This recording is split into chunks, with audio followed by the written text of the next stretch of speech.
आइए सुनते हैं रवीन्द्रनाथ टैगोर द्वारा रचित एक कहानी अंतिम प्यार। कथा श्रुति की आवाज़ में। आर्ट स्कूल के प्रोफेसर मनमोहन बाबू घर पर बैठे मित्रों के साथ मनोरंजन कर रहे थे। ठीक उसी समय योगेश बाबू ने कमरे में प्रवेश किया। योगेश बाबू अच्छे चित्रकार थे। उन्होंने अभी थोड़े समय पूर्व ही स्कूल छोड़ा था। उन्हें देखकर एक व्यक्ति ने कहा, योगेश बाबू, नरेंद्र क्या कहता है, आपने सुना कुछ? योगेश बाबू ने आराम कुर्सी पर बैठकर पहले तो एक लंबी सांस ली। उसके पश्चात बोले, क्या कहता है? नरेंद्र कहता है बंग प्रांत में उसकी कोटि का कोई भी चित्रकार इस समय नहीं है। ठीक है, अभी कल का छोकरा है ना, हम लोग तो जैसे आज तक घास छीलते रहे हैं, झुंझलाकर योगेश बाबू ने कहा। जो लड़का बातें कर रहा था उसने कहा, केवल यही नहीं, नरेंद्र आपको भी सम्मान की दृष्टि से नहीं देखता।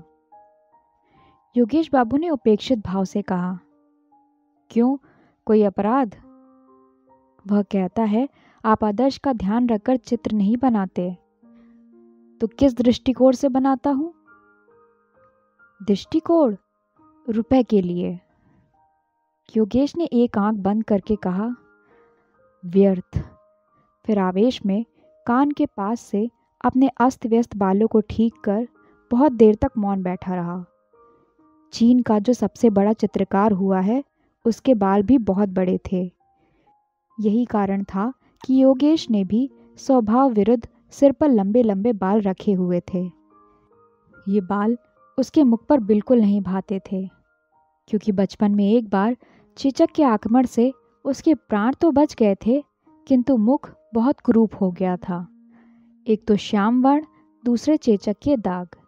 चेहरा देखकर सहसा यही जान पड़ता था मानो किसी ने बंदूक में छर्रे भरकर लिबलिबी दाब दी हो। कमरे में जो लड़के थे योगेश बाबू को क्रोधित देखकर उसके सामने ही मुंह बंद करके हंस रहे थे। सहसा वह हंसी योगेश बाबू ने भी देख ली। क्रोधित स्वर में बोले, तुम लोग हंस रहे हो, क्यों? एक लड़के ने चाटुकारिता से जल्दी जल्दी कहा, नहीं महाशय, आपको क्रोध आए और हम लोग हंसे, कभी भला यह संभव हो सकता है? ओह, मैं समझ गया, अब अधिक चातुर्य की आवश्यकता नहीं। क्या तुम लोग यह कहना चाहते हो कि अब तक तुम सब दांत निकाल कर रो रहे थे? मैं ऐसा मूर्ख नहीं हूं। यह कहकर उन्होंने आंखें बंद कर ली। लड़कों ने किसी प्रकार हंसी रोक कर कहा, चलिए यूं ही सही, हम हंसते ही थे और रोते भी क्यों? पर हम नरेंद्र के पागलपन को सोचकर हंसते थे। वह देखो, मास्टर साहब के साथ नरेंद्र भी आ रहा है। नरेंद्र कहता है कि मैं रुपए के दृष्टिकोण से चित्र बनाता हूँ, मेरा कोई आदर्श नहीं है। मनमोहन बाबू ने पूछा, क्यों नरेंद्र? नरेंद्र अब तक मौन खड़ा था। अब किसी प्रकार आगे आकर बोला, हाँ कहता हूँ, मेरी यही सम्मति है। योगेश बाबू ने मुंह बनाकर कहा, बड़े सम्मति देने वाले आए, छोटे मुंह बड़ी बात, अभी कल का छोकरा और इतनी बड़ी बड़ी बातें। मनमोहन बाबू ने कहा, योगेश बाबू जाने दीजिए, नरेंद्र अभी बच्चा है और बात भी साधारण है, इस पर वाद विवाद की क्या आवश्यकता है? योगेश बाबू उसी तरह आवेश में बोले, बच्चा है? नरेंद्र बच्चा है? जिसके मुंह पर इतनी बड़ी बड़ी मूछें हो, यदि वह बच्चा है तो बूढ़ा क्या होगा? मनमोहन बाबू, आप क्या कहते हैं? एक विद्यार्थी ने कहा, महाशय, अभी जरा देर पहले तो आपने उसे कल का छोकरा बताया था। योगेश बाबू का मुख क्रोध से लाल हो गया। बोले, कब कहा था? अभी इससे जरा देर पहले। झूठ, बिल्कुल झूठ। जिसकी इतनी बड़ी बड़ी मूछें हैं उसे छोकरा कहूं, असंभव है। क्या तुम लोग यही कहना चाहते हो कि मैं बिल्कुल मूर्ख हूं? सब लड़के एक स्वर में बोले, नहीं महाशय, ऐसी बात हम भूल कर भी जीवा पर नहीं ला सकते। मनमोहन बाबू किसी प्रकार हंसी को रोककर बोले, चुप चुप, गोलमाल ना करो, योगेश बाबू ने कहा, हाँ नरेंद्र, तुम कहते हो कि बंग प्रांत में तुम्हारी टक्कर को कोई चित्रकार नहीं है। नरेंद्र ने कहा, आपने कैसे जाना? तुम्हारे मित्रों ने कहा। मैं यह नहीं जानता, तब भी इतना अवश्य कहूँगा कि मेरी तरह हृदय रक्त पीकर बंगाल में कोई चित्र नहीं बनाता। इसका प्रमाण? नरेंद्र ने आवेशमय स्वर में कहा, प्रमाण की क्या आवश्यकता है, मेरा अपना यही विचार है। तुम्हारा विचार असत्य है। नरेंद्र बहुत कम बोलने वाला व्यक्ति था। उसने कोई उत्तर नहीं दिया। मनमोहन बाबू ने इस पर अप्रिय वार्तालाप को बंद करने के लिए कहा, नरेंद्र, इस बार प्रदर्शनी के लिए तुम चित्र बनाओगे ना? नरेंद्र ने कहा, विचार तो है, देखूंगा तुम्हारा चित्र कैसा रहता है। नरेंद्र ने श्रद्धा भाव से उनकी पगधूली लेकर कहा, जिसके गुरु आप हैं उसे क्या चिंता, देखना सर्वोत्तम रहेगा। योगेश बाबू ने कहा, राम से पहले रामायण, पहले चित्र बनाओ फिर कहना। नरेंद्र ने मुंह फेरकर योगेश बाबू की ओर देखा। कहा कुछ भी नहीं, किंतु मौन भाव और उपेक्षा ने बातों से कहीं अधिक योगेश के हृदय को ठेस पहुंचाई। मनमोहन बाबू ने कहा, योगेश बाबू, चाहे आप कुछ भी कहें, मगर नरेंद्र को अपनी आत्मिक शक्ति पर बहुत बड़ा विश्वास है। मैं दृढ़ निश्चय से कह सकता हूँ कि यह भविष्य में एक बड़ा चित्रकार होगा। नरेंद्र धीरे धीरे कमरे से बाहर चला गया। एक विद्यार्थी ने कहा, प्रोफेसर साहब, नरेंद्र में किसी सीमा तक विक्षिप्तता की झलक दिखाई देती है। मनमोहन बाबू ने कहा, हाँ, मैं भी मानता हूँ। जो व्यक्ति अपने घाव अच्छी तरह प्रकट करने में सफल हो जाता है, उसे सर्वसाधारण किसी सीमा तक विक्षिप्त समझते हैं। चित्र में एक विशेष प्रकार का आकर्षण तथा मोहकता उत्पन्न करने की उसमें असाधारण योग्यता है। तुम्हें मालूम है नरेंद्र ने एक बार क्या किया था? मैंने देखा कि नरेंद्र के बाएं हाथ की उंगली से खून का फव्वारा छूट रहा है और वह बिना किसी कष्ट के बैठा चित्र बना रहा है। मैं तो देखकर चकित रह गया। मेरे मालूम करने पर उसने उत्तर दिया कि उंगली काट कर देख रहा था कि खून का वास्तविक रंग क्या है। अजीब व्यक्ति है। तुम लोग इसे विक्षिप्तता कह सकते हो, किंतु इसी विक्षिप्तता के कारण ही तो वह एक दिन अमर कलाकार कहलाएगा। योगेश बाबू आंख बंद करके सोचने लगे। जैसे गुरु वैसे चेले, दोनों के दोनों पागल हैं। नरेंद्र सोचते सोचते मकान की ओर चला। मार्ग में भीड़ भाड़ थी, कितनी ही गाड़ियां चली जा रही थीं, किंतु इन बातों की ओर उसका ध्यान नहीं था। उसे क्या चिंता थी, संभवतः इसका भी उसे पता नहीं था। वह थोड़े समय के भीतर ही बहुत बड़ा चित्रकार हो गया।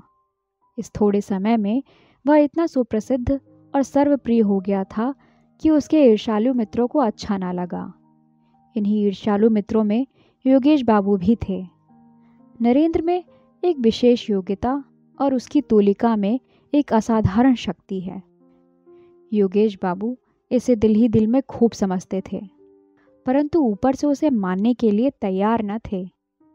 इस थोड़े समय में उसका इतनी प्रसिद्धि प्राप्त करने का एक विशेष कारण भी था। वह यह कि नरेंद्र जिस चित्र को भी बनाता था, अपनी सारी योग्यता उसमें लगा देता। उसकी दृष्टि केवल चित्र पर रहती थी। पैसे की ओर भूलकर भी उसका ध्यान नहीं जाता था।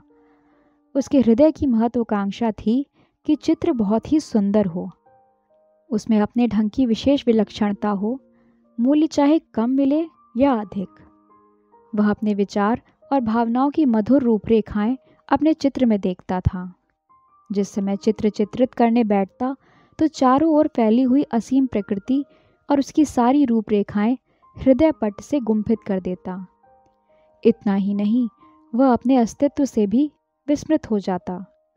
वह उस समय पागलों की भांति दिखाई पड़ता और अपने प्राण तक उत्सर्ग कर देने से भी उस समय संभवतः उसको संकोच ना होता। यह दशा उस समय की एकाग्रता की होती। वास्तव में इसी कारण से उसे यह सम्मान प्राप्त हुआ। उसके स्वभाव में सादगी थी।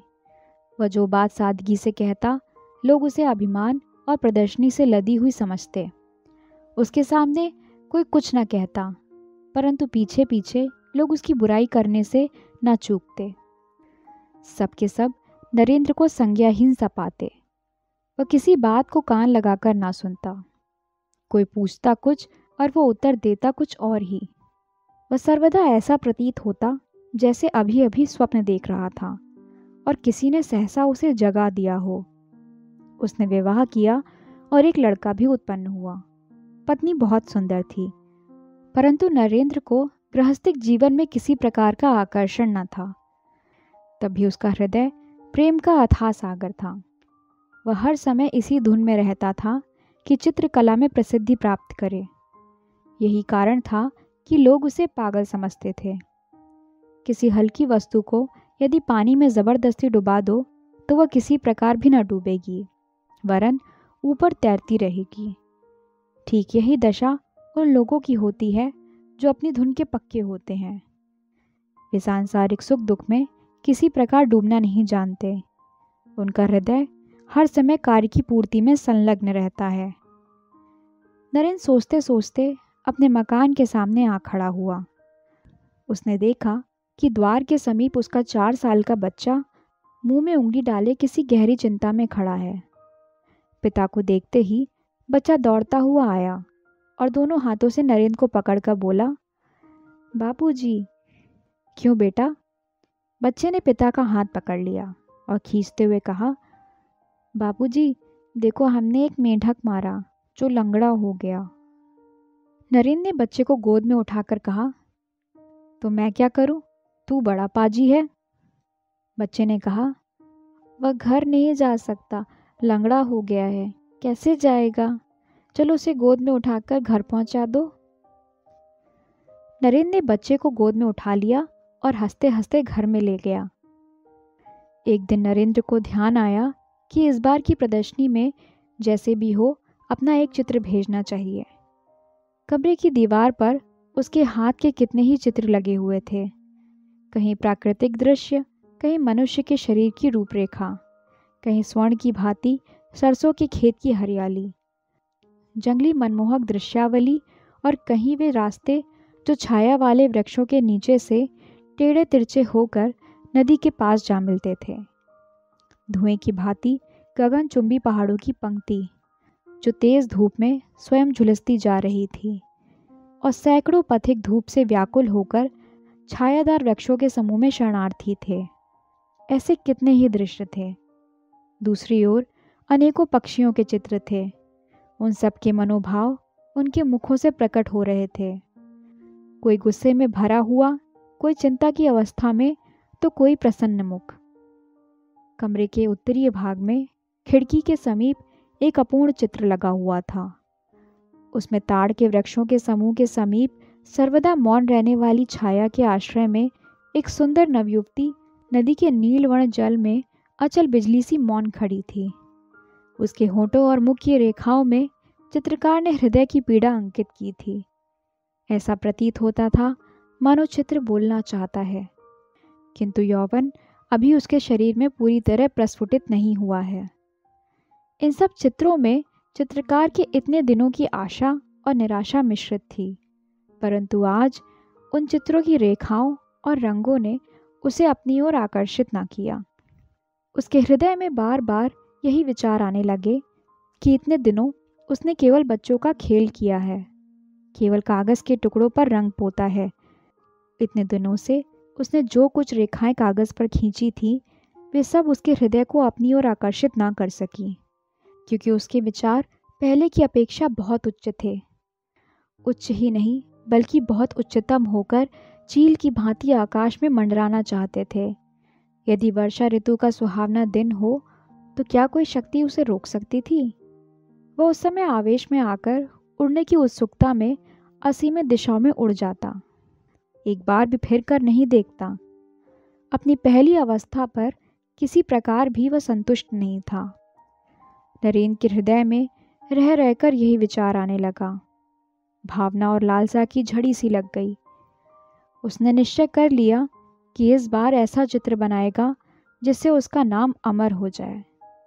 वह इस वास्तविकता को सबके दिलों में बिठा देना चाहता था कि उसकी अनुभूति बचपन की अनुभूति नहीं है।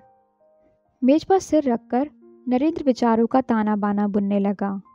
वह क्या बनाएगा, किस विषय पर बनाएगा? हृदय पर आघात होने से साधारण प्रभाव पड़ता है।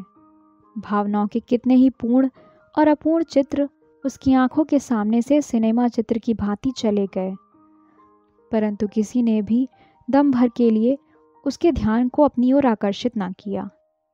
सोचते सोचते संध्या के अंधियारे में शंख की मधुर ध्वनि ने उसको मस्त कर देने वाला गाना सुनाया।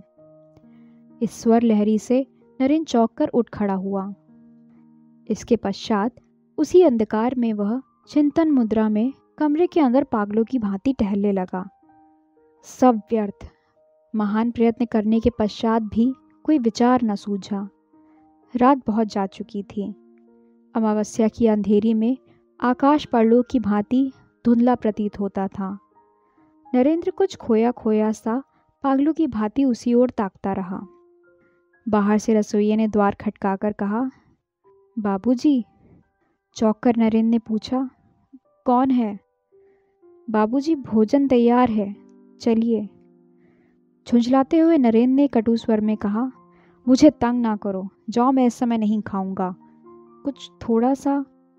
मैं कहता हूँ बिल्कुल नहीं। और निराश मन रसोइया भारी कदमों से वापस लौट गया और नरेंद्र ने अपने को चिंतन सागर में डुबो दिया। दुनिया में जिसको प्रख्याति प्राप्त करने का व्यसन लग गया हो, उसको चैन कहाँ। एक सप्ताह बीत गया। इस सप्ताह में नरेंद्र ने घर से बाहर कदम ना निकाला। घर में बैठा सोचता रहता, किसी न किसी मंत्र से तो साधना की देवी अपनी कला दिखाएगी ही। इससे पूर्व किसी चित्र के लिए उसे विचार प्राप्ति में देर न लगती थी, परंतु इस बार किसी तरह भी उसे कोई बात न सूझी। जो जो दिन व्यतीत होते जाते थे वह निराश होता जाता था। केवल यही क्यों, कई बार तो उसने झुंझलाकर सिर के बाल नोच लिए। वह अपने आप को गालियां देता, पृथ्वी पर पेट के बल पकड़कर बच्चों की तरह रोया भी, परंतु सब व्यर्थ। प्रातःकाल नरेंद्र मौन बैठा था। मनमोहन बाबू के द्वारपाल ने आकर उसे एक पत्र दिया। उसने खोलकर देखा। प्रोफेसर साहब ने उसमें लिखा था, प्रिय नरेंद्र, प्रदर्शनी होने में अब अधिक दिन शेष नहीं है। एक सप्ताह के अंदर यदि चित्र ना आया तो ठीक नहीं। लिखना तुम्हारी क्या प्रगति हुई है और तुम्हारा चित्र कितना बन गया है। योगेश बाबू ने चित्र चित्रित कर दिया है, मैंने देखा है, सुंदर है, परंतु मुझे तुमसे और भी अच्छे चित्र की आशा है। तुमसे अधिक प्रिय मुझे और कोई नहीं। आशीर्वाद देता हूँ तुम अपने गुरु की लाज रख सको। इसका ध्यान रखना, इस प्रदर्शनी में यदि तुम्हारा चित्र अच्छा रहा तो तुम्हारी ख्याति में कोई बाधा न रहेगी। तुम्हारा परिश्रम सफल हो, यही कामना है। मनमोहन। पत्र पढ़कर नरेंद्र और भी व्याकुल हुआ। केवल एक सप्ताह शेष है और अभी तक उसके मस्तिष्क में चित्र के विषय में कोई विचार ही नहीं आया। खेद है, अब वह क्या करेगा। उसे अपने आत्मबल पर बहुत विश्वास था, पर उस समय वह विश्वास भी जाता रहा। इसी तुच्छ शक्ति पर वह 10 व्यक्तियों में सिर उठाए फिरता रहा। उसने सोचा था अमर कलाकार बन जाऊंगा, परंतु वाह दुर्भाग्य, अपनी अयोग्यता पर नरेंद्र की आंखों में आंसू भर आए। रोगी की रात जैसे आंखों में निकल जाती है, उसकी वह रात वैसे ही समाप्त हुई। नरेंद्र को इसका तनिक भी पता ना हुआ। उधर वह कई दिनों से चित्रशाला में ही सोया था। नरेंद्र के मुख पर जागरण के चिन्ह थे। उसकी पत्नी दौड़ी दौड़ी आई और शीघ्रता से उसका हाथ पकड़कर बोली, अजी बच्चे को क्या हुआ है, आकर देखो तो। नरेंद्र ने पूछा, क्या हुआ? पत्नी लीला हाँफते हुए बोली, शायद हैजा, इस प्रकार खड़े ना रहो, बच्चा बिल्कुल अचेत पड़ा है। बहुत ही अनमने मन से नरेंद्र शयन कक्ष में प्रविष्ट हुआ। बच्चा बिस्तर से लगा पड़ा था। पलंग के चारों ओर उस भयानक रोग के चिन्ह दृष्टिगोचर हो रहे थे। लाल रंग 2 घड़ी में ही पीला हो गया था। सहसा देखने से यही ज्ञात होता था कि जैसे बच्चा जीवित नहीं है, केवल उसके वक्ष के समीप कोई वस्तु धक धक कर रही थी और इस क्रिया से ही जीवन के कुछ चिन्ह दृष्टिगोचर होते थे। वह बच्चे के सिरहाने सिर झुकाकर खड़ा हो गया। लीला ने कहा, इस तरह खड़े ना रहो, जाओ डॉक्टर को बुला लाओ। माँ की आवाज़ सुनकर बच्चे ने आंखें मली।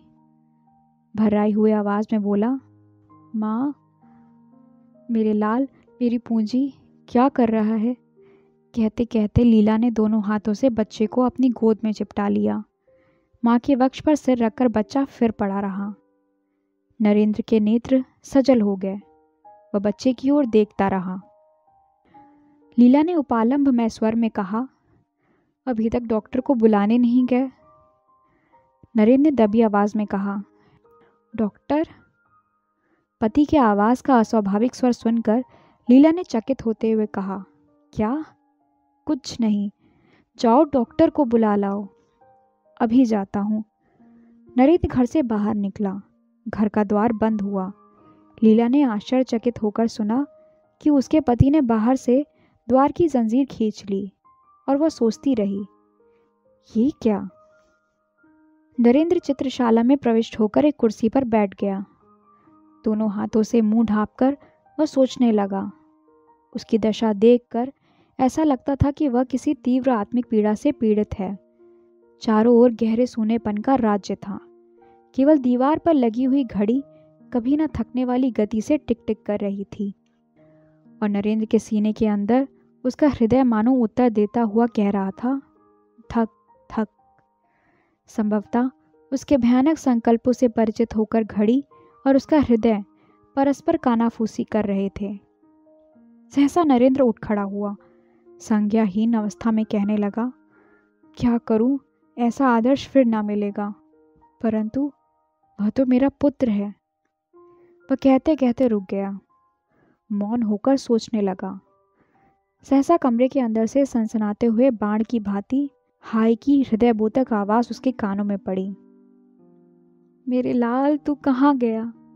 जिस प्रकार चिल्ला टूट जाने से कमान सीधी हो जाती है, चिंता और व्याकुलता से नरेंद्र ठीक उसी तरह सीधा खड़ा हो गया। उसके मुख पर लाली का चिन्ह तक ना था। फिर कान लगाकर उसने आवाज सुनी। वह समझ गया कि बच्चा चल बसा। मन ही मन में बोला, भगवान, तुम साक्षी हो, मेरा कोई अपराध नहीं।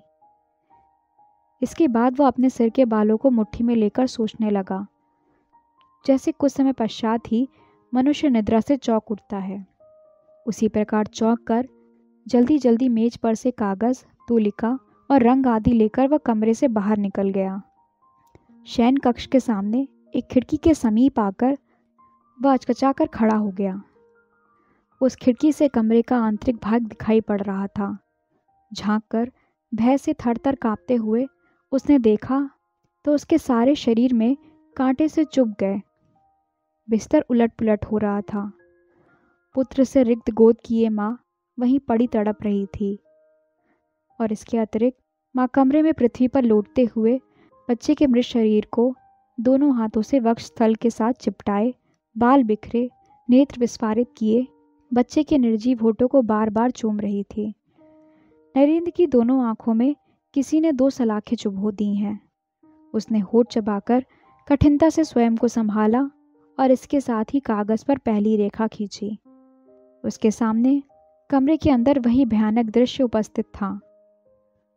संभवतः संसार के किसी चित्रकार ने ऐसा दृश्य सम्मुख रखकर तूलिका ना उठाई होगी। देखने में नरेंद्र के शरीर में कोई गति न थी, परंतु उसके हृदय में कितनी वेदना थी, उसे कौन समझ सकता था? वह तो पिता था। नरेंद्र जल्दी जल्दी चित्र बनाने लगा। जीवन भर चित्र बनाने में इतनी जल्दी उसने कभी ना की। उसकी उंगलियां किसी अज्ञात शक्ति से अपूर्व शक्ति प्राप्त कर चुकी थीं। रूपरेखा बनाते हुए उसने सुना, बेटा, ओ बेटा, बातें करो, बात करो, जरा एक बार तो तुम देख लो। नरेंद्र ने अस्फुट स्वर में कहा, उफ, यह असहनीय है, और उसके हाथ से तूलिका छूटकर पृथ्वी पर गिर पड़ी। किंतु उसी समय तूलिका उठाकर वह पुनः चित्र बनाने लगा। रह रहकर लीला का क्रंदन रुदन कानों में पहुंचकर हृदय को छेड़ता और रक्त की गति को मंद करता। और उसके हाथ स्थिर होकर उसकी तूलिका की गति को रोक देते। इस प्रकार पल भर पल बीतने लगे। मुख्य द्वार से अंदर जाने के लिए नौकरों ने शोर मचाना शुरू कर दिया, परंतु नरेंद्र मानो इस समय विश्व और विश्वव्यापी कोलाहल से बहरा हो चुका था। वह कुछ भी न सुन सका। इस समय वह एक बार कमरे की ओर देखता और एक बार चित्र की ओर, बस रंग में तूलिका डुबोता और फिर कागज पर चला देता। वह पिता था, परंतु कमरे के अंदर पत्नी के हृदय से लिपटे हुए मृत बच्चे की याद भी वह धीरे धीरे भूलता जा रहा था। सहसा लीला ने उसे देख लिया। दौड़ती हुई खिड़की के समीप आकर दुखित स्वर में बोली, क्या डॉक्टर को बुलाया? जरा एक बार आके देख तो लो कि मेरा लाल जीवित है या नहीं। यह क्या चित्र बना रहे हो? चौंक कर नरेंद्र ने लीला की ओर देखा। वह लड़खड़ाकर गिर रही थी। बाहर से द्वार खटखटाने और बार बार चिल्लाने पर भी जब कपाट ना खुले तो रसोइया और नौकर दोनों डर गए।